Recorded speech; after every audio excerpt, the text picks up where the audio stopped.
I've been putting off coming here to discuss education for quite some time. The idea of taking the discussion of academics and education to the internet is an unappealing thought to me. It is not something I'm overly excited about doing. No offense. I think the information needs to get out there, but this topic has a lot of emotions. And when you're dealing with a topic that has a lot of emotion built into it, you start triggering people, and that leads to arguments.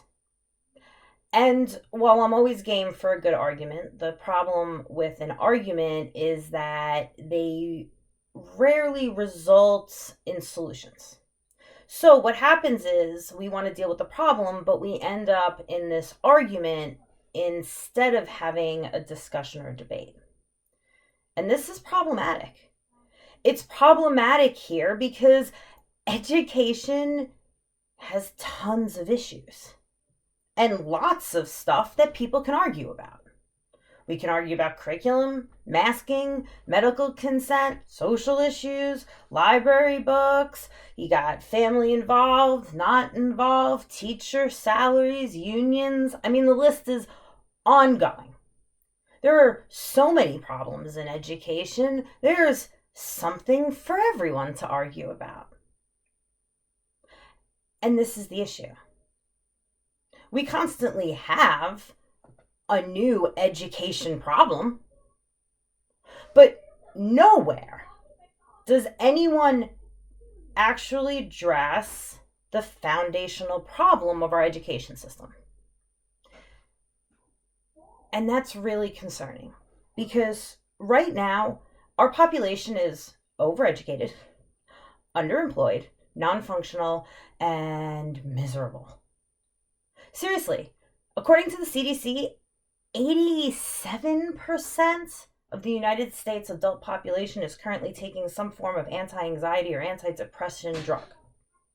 Now, I'm not judging you about what medicines you do or don't take under your doctor's consent, but seriously, 80 something percent? That's a lot of people unhappy with where they currently are. Now, I look around and this creates worry. And you may call me on this, that the need for the worry isn't here, but I'm starting to doubt that that's true. I think you might be just as worried as I am about the state of our youth and young adults. Mainly because they should be overeducated, yet they're underemployed. They're not functioning as adults, and they sure as heck aren't happy. And while people argue on education back and forth, again, the fact is we ignore the data. We talk about the issues. We talk about the social connection, but we don't talk about the data. You know, like, I don't know, how many students in the United States are currently on or above grade level? I mean, what do you think? How many do you think across the United States are on and above grade level? And when you have that answer, was it 35? Because I have a hard time dealing with this statistic. It's not a statistic, it's a data point. 35% of the United States K through 12 population is currently on or above grade level. Yeah, 35%. That's it. We have 77 million children enrolled in K through 12 education right now. So 35% means 27 million are on grade level and 50 million are just behind.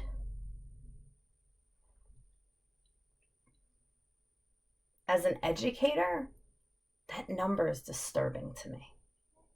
When I then add on that child suicide rates are up 11%, and that 24% of, it's more than 24%, it's almost 25% of our kids in 12th grade or younger are currently taking some form of anti-anxiety medication. On top of that, 20% of our children are currently being bullied. So with a 35% proficiency rating academically, up 11% suicide rate, a 24% chance of already being medicated, and a solid chance of being medicated in the future, I'm always baffled at why in education this is not addressed, but we will throw on another social issue. Because see, the problem here is that while this problem and these numbers are in K through 12, they just continue to higher education, because 35% of our K through 12 population is currently on grade level, but 86% of our population goes on to college. I don't understand how that works like that. If I know that only 35% of my graduating class is on grade level, how are 86% of them moving on to higher academics? How are we allowing that, especially when I know that of those 86% that go on to higher academics, 73% of them will never work a day in the field they start in. On top of that, of those kids who enter, 88% of them will leave college. Notice I'm not saying graduate college. They will leave college $50,000 or more in debt.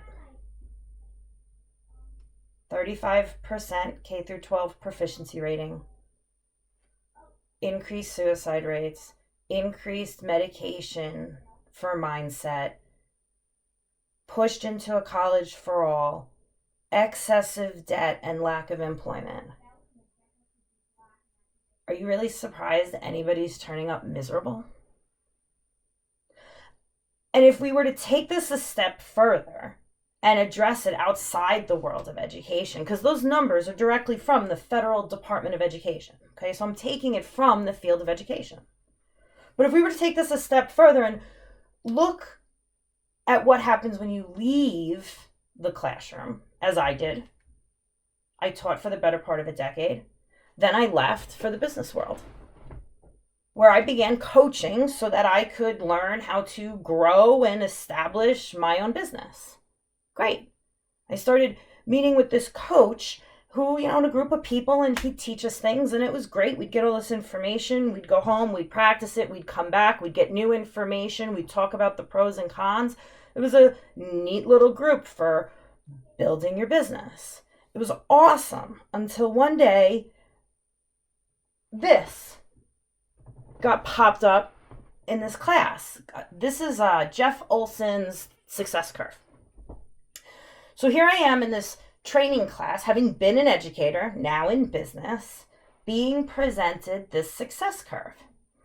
And the coach who was presenting it really was doing this on a positive spin to show us that the people in the group were excelling at a rate that was good because we were the 5% succeeding.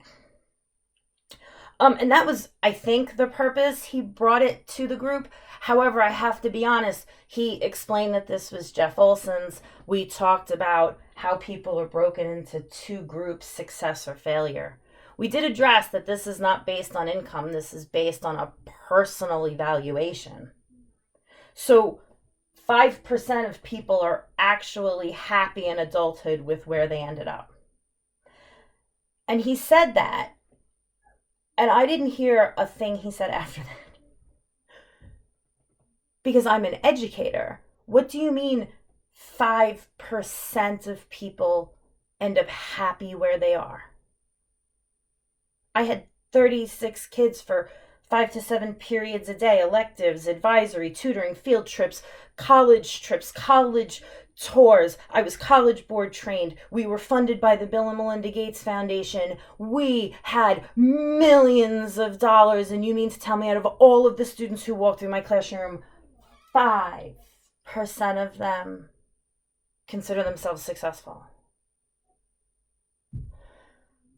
This was an educational brick to my face. I have no idea what happened in that session after that information was shared to me, because I could not wrap my head around that I had spent the better half of a decade in a classroom educating youth, all that time in the grading papers, the parent meetings, the drama, the trauma. There was plenty of great stuff too, but there's a lot that goes into establishing and running a classroom. You have got to be kidding that is what came out of all of that. This blew my mind. And for those of you who know me, know I left this coaching session immediately and went into research mode. I pulled out more information on Jeff Olson than any human being should be able to find about anybody on the internet at any time, because this really had to be bullshit. It is not. As a matter of fact, the science behind the success curve is solid, has been repeated numerous times, and has been studied by many other people, and they agree pretty much across the board that this is accurate. I don't know if you're following me here, but as a teacher, as somebody who wanted to make sure kids had happy lives, this did not sit well with me at all. And what made it worse was that in all of the time and in all of the conversations I had at any point in the world of education, never once did this or the data ever come up. This is the issue with modern day education. There is so much out there. There's so much going on. I do not understand at all how a parent can follow or understand the steps that are occurring, or the steps that need to happen to get your child from kindergarten to a productive, successful, happy adult. Because really, isn't that all we want for our kids? But for them to be productive, successful, happy adults. Really, what they do, where they go, how they get there, none of that really matters. I don't know, but for my kids, I want them to be productive, successful, happy adults. And right now, we're not producing that. This is the problem, and this is the information I'm going to be bringing you. We need to close the gap between what families, parents, and students understand and what is happening in K through 12 education. We need to build a bridge so that parents and families, along with their community, can gather together to ensure that public education is what you want it to be. You cannot just let your schools grow haphazardly. You must participate in the education of the children of this country, or, well, there really isn't an or, because our current proficiency rating is 35%, and I don't know how to make an or worse than that. Because where we are needs to be addressed immediately, because we must change directions and must start addressing this situation differently. So here's what I want to do. I want to break this down into a way that parents understand. I want to break this into a language you can follow, and because of that, I'm going to put together, it's already put together, a little series just for you. Schools, what's the function? I want to bring the little tidbits of information to you, the families, so that from here we can start working on a discussion about education and academics, and we can start making some changes. So, I don't know where you stand on this, but I sure hope you'll come along for some more information, some clear-cut facts, and some discussion about how we're going to make this different in the future. So do me a favor, catch the link, follow my Facebook, check out my website, and get on here so I can get you some updates about what's going on. Let's move forward and get some realistic information so you and me as parents, as community members, can start making our schools strong again. I look forward to the next one. I'll see you guys then.